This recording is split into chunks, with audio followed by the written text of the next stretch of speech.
Hi kids and other sunflower growers and maybe just interested gardeners. How are all of you doing today? And how did your sunflowers survive that heat wave? Well, this has been a good summer for me to grow sunflowers. I've been learning lots of lessons from these sunflowers. And kids, I'm wondering if any of you remember the lesson we learned from the other update. I'll give you a little hint. Did you see my eyes moving back and forth? Yes, the lesson we learned last time is that we should keep our eyes focused on Jesus. Well, have any of you heard this song, There's a Lonely Little Petunia in an Onion Patch? Goes like this. There's a lonely little petunia in an onion patch, an onion patch, an onion patch. There's a lonely little petunia in an onion patch, and he cries all day. That's a cute song, but what does that have to do with sunflowers? Well, just keep watching.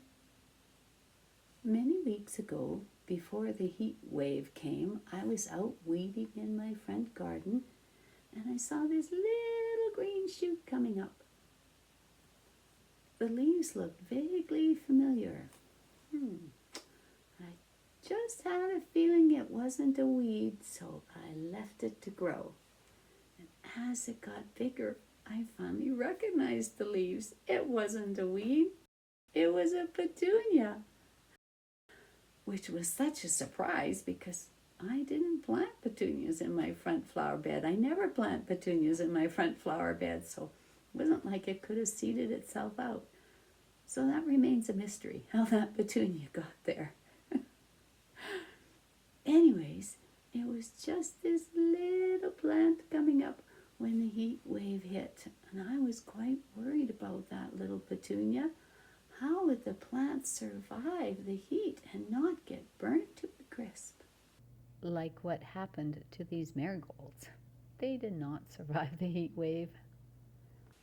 And this is where the sunflower comes into the story.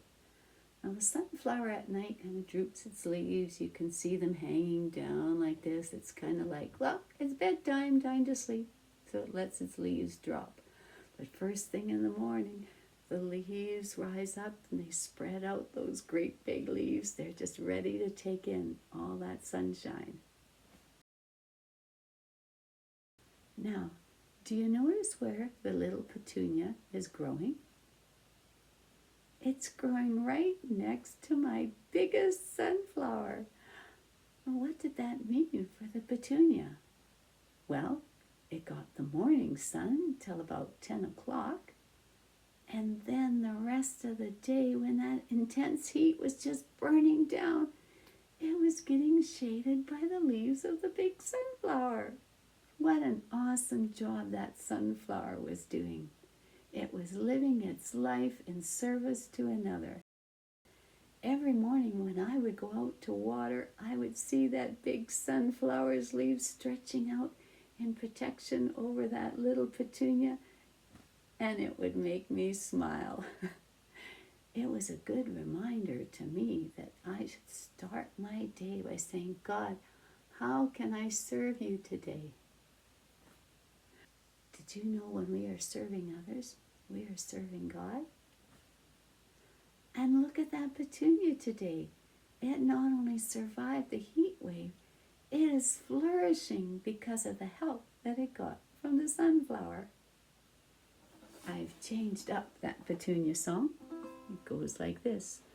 There's a happy little petunia in a sunflower patch, a sunflower patch, a sunflower patch.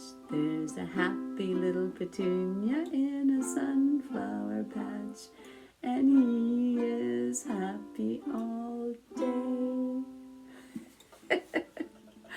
Well, I think it's time now that we take a look at what other people's sunflowers have been doing. We will begin with Uta taking us on a little trip to Trudys Garden. Here we are at Trudys' beautiful garden. She has been having some visitors. Do you see the deer track that have been eating her peas and bean tops and tomato tops? But we are here in particular to see her beautiful sunflowers that have grown taller than Trudy herself. They're beautiful. Not quite blossoming yet, but that'll come. And remember that little one that she didn't give up on? It's growing there too. Thanks, Trudy. You're welcome.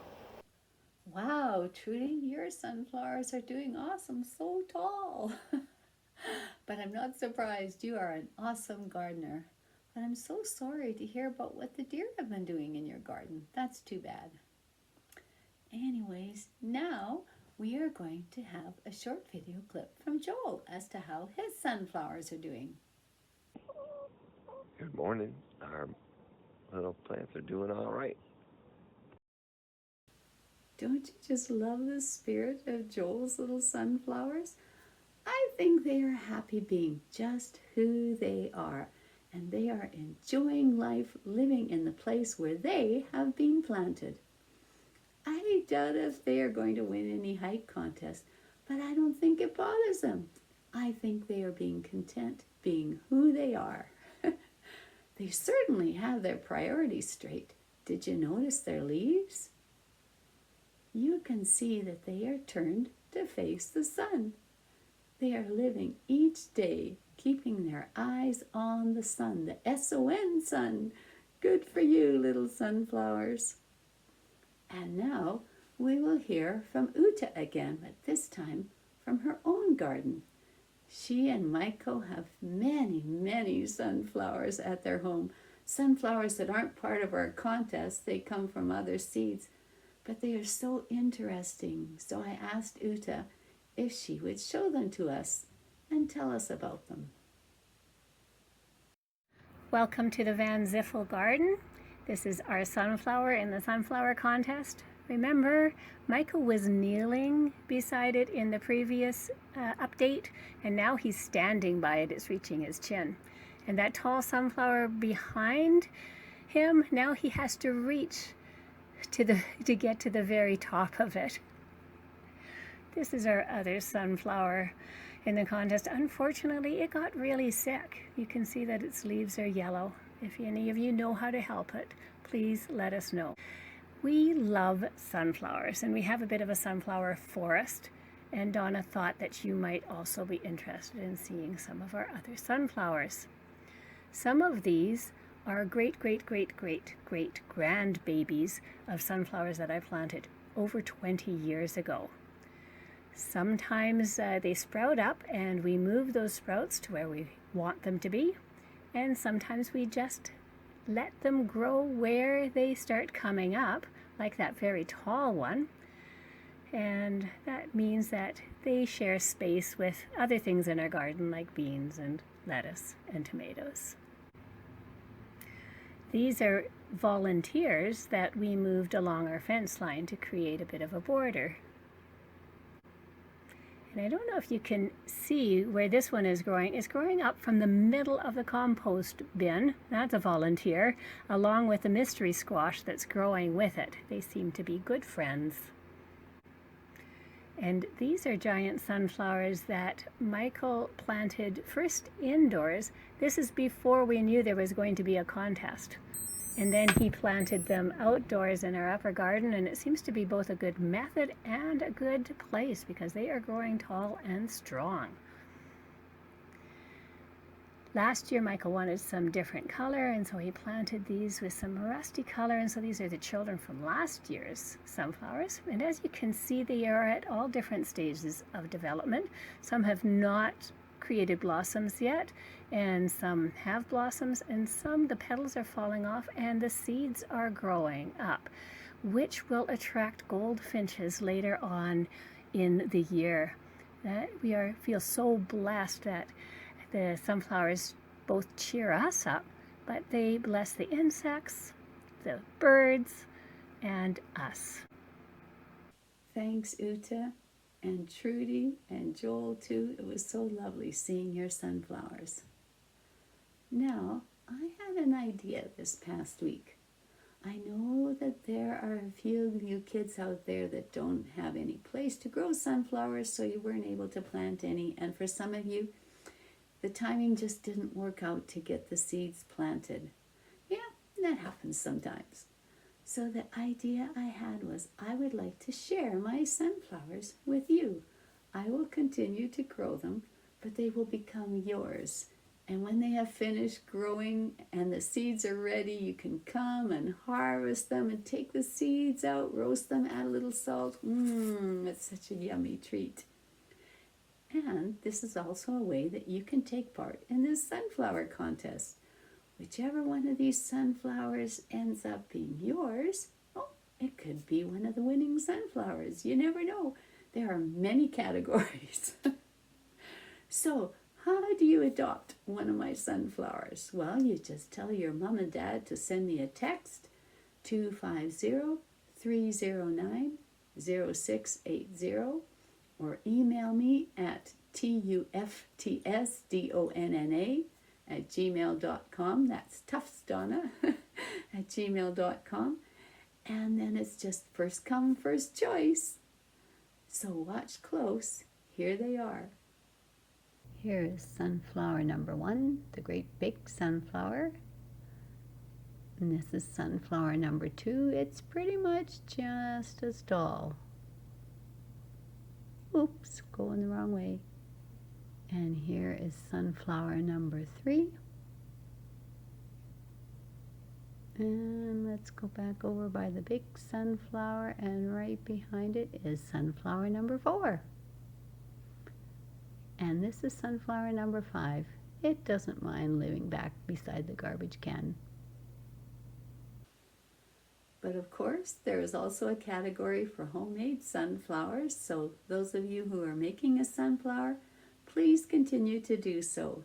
If you want to send me a little video or photo of what you made, you can send it now or wait till September 1st. I look forward to seeing your creations. And now I'm going to end this time together with another sunshine song by Stevie Wonder. But think of it as an S-O-N, sun. Now, I just changed up one phrase, and it goes like this. You are the sunshine of my life. I know you'll always be around. You are the apple of my eye. Forever you'll stay in my heart. Did you hear the one phrase that I changed around? Yeah, I love doing these sunshine songs. I'm thinking of them as S-O-N, sun. Well, may the S-O-N sun, Jesus, forever stay in your heart. Now, our next sunflower update will be August 15th, so if you can get your videos and photos to me by August 8th, that would be great. Have a lovely summer, everyone. Bye.